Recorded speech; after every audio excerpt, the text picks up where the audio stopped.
My family planned a perfect wedding while I was left at home, forgotten. How could they leave me behind like I didn't even matter? I, a nearly adult female, was recently forgotten about on my parents' wedding day. My parents had been together for about 25 years, but they never actually got married. That's why when my dad, 50 male, proposed to my mother, 49 female, on their anniversary, which they've always celebrated on the date my mother found out she was pregnant with my eldest sister.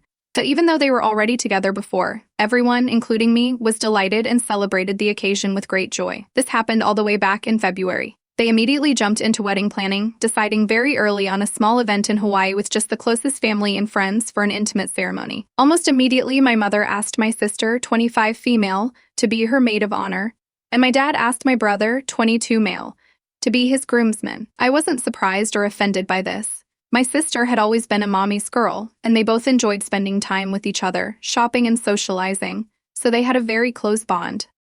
The same goes for my father and brother. They always played football together and messed around with cars. My father even trained my brother's team for a while in middle school. That had always left me as the odd one out. I tried to insert myself into my family's hobbies and groups that they had within our home, but was always rebuffed. Maybe they could sense that my interest in their activities wasn't all that genuine. Or perhaps they just didn't care. Either way, I was used to the last and least important member of the family. Mom had sisters and dad had brothers, my parents had each other, and my two siblings were closer to each other than they ever were to me, leaving me very lonely and isolated in my own home. During the preparation for the wedding, it was initially suggested that I be the flower girl, but my sister thought that the role would be more appropriate for her daughter, a toddler, so that idea was quickly tossed away.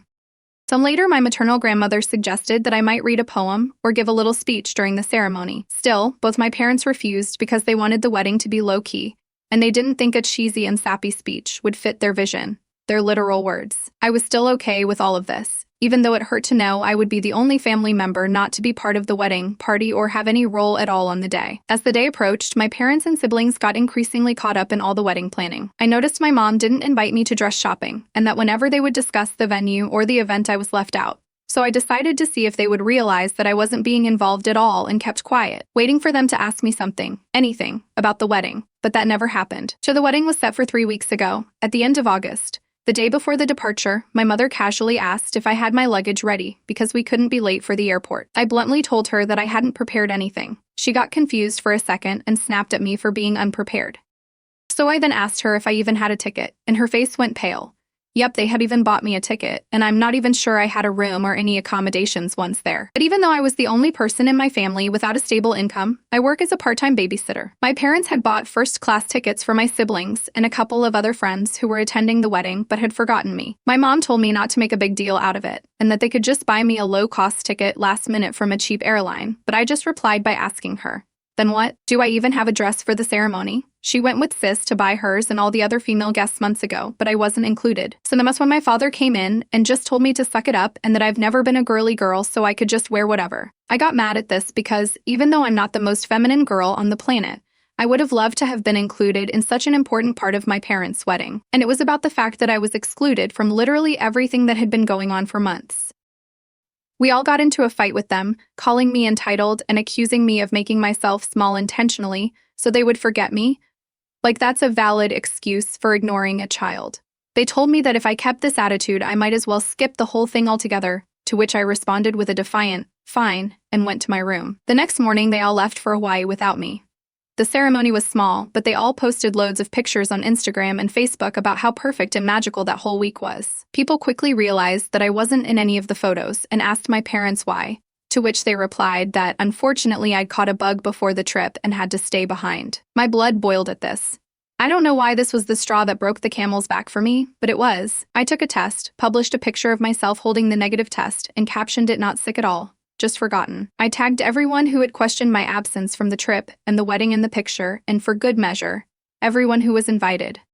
I also wrote in the comments about how my parents had literally forgotten about anything to do with me until the day before departing and how they uninvited me. Most people were on my side and others couldn't believe it and thought there must be something more to the story than what I was saying. But one thing is certain, I completely ruined my parents' wedding, and their day was overshadowed by my confession. At first, I felt quite satisfied with myself for standing up on my own, but after a barrage of messages from my family calling me every name in the book, and later, when they came back, furiously attacking me for my immature actions and my spoiled behavior, my pride deflated quickly, and I began to feel awful. I hate my family, I hate being in this house, but I'm a minor and can't leave just yet. I do feel like I could have handled the situation better though. And now I feel so depressed that I'm second-guessing everything I did, from not speaking up before to the way I exposed them. I also feel guilty for the lack of connection between all of my family and me, and maybe I could have done more. Am I the idiot for exposing my parents when they forgot about me at their wedding? Honey, a 23andMe test might answer that question. Can you move in with Grandma? Their history of rebuffing you whenever you try to participate with them says this wasn't a one-off. It's like they don't even consider you family. No judge will force you back to their house at nearly adult. If you have a place to go, get your things and documents now and go. Yeah, my first assumption was an affair child. She's quite a few years younger than her siblings, and that would explain a lot. Your parents messed up. They know it. Your siblings also messed up. They also know it. And you weren't making them look bad with your social media posts. You were correcting a lie. I hope you can qualify for a full-ride scholarship, because something tells me you don't have much of a college fund, if any. I have a family dynamic similar to that of OP, although I'm the oldest. I wasn't asked to go on family vacations. My birthday was always forgotten about. If my mom and younger siblings wanted to go out to eat for family dinner while I was at work, they would leave and not say a word to me. OP, not the idiot. Don't let them make you feel guilty.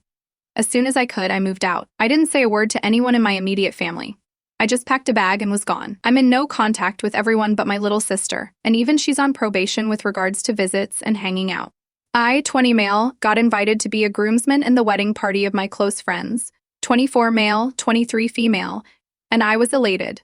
My friends are both fashion designers. They do more artistic photo shoots than commercial style, so they said they would design all of the outfits to suit the person wearing them and asked me if I'd be down. I said absolutely love it and that I should feel free to do whatever. But I did say that in the context of capes or high boots. Also, on season me is a vain idiot who's far too comfortable with his looks.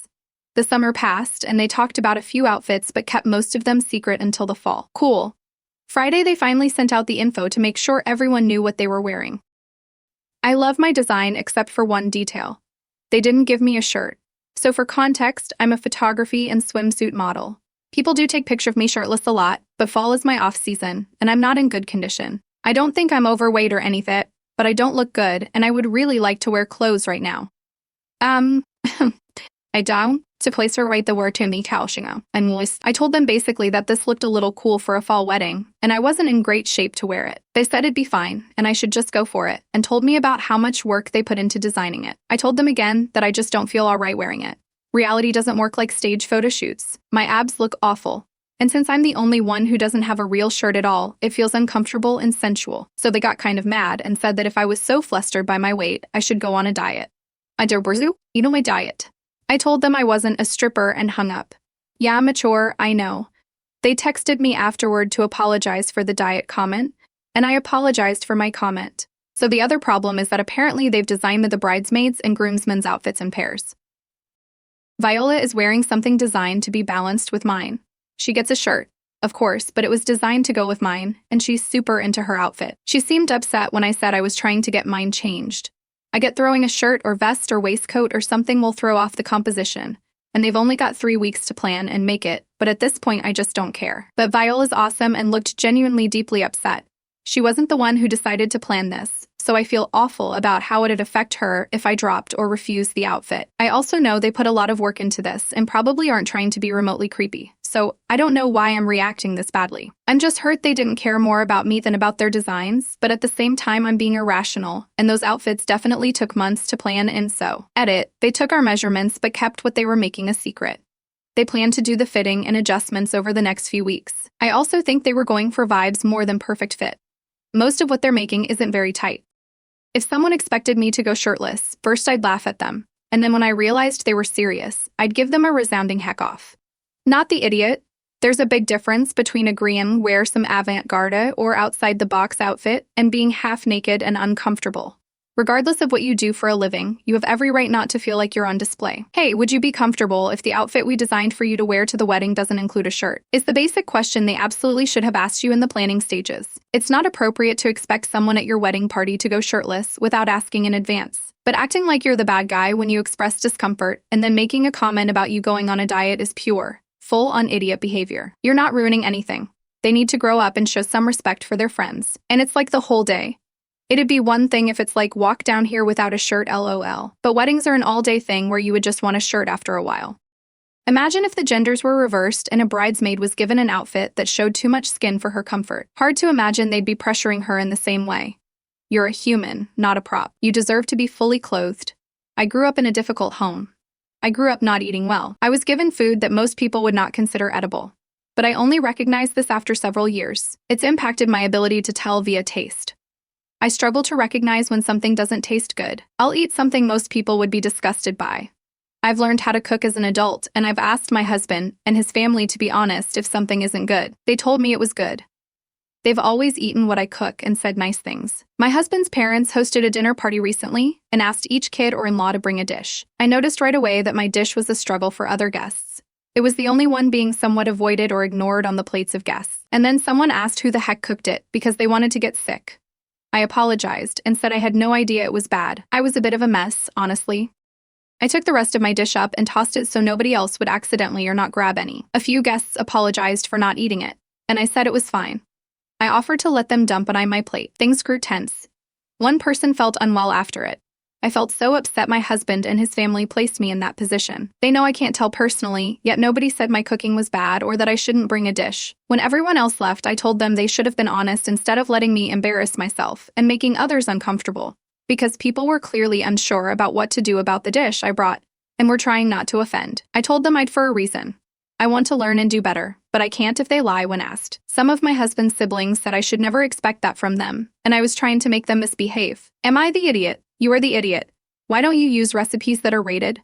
If you follow the recipes, the food will likely be palatable. There are zillions of recipes, many tried and rated, on the internet. I find it odd that someone who struggles to make palatable meals wouldn't follow a recipe. That way, spices would be balanced and edible. I'm so much more confused now. Like, if eggs have gone bad, put them in waters to see. Potato salad is not known for needing loads of salt.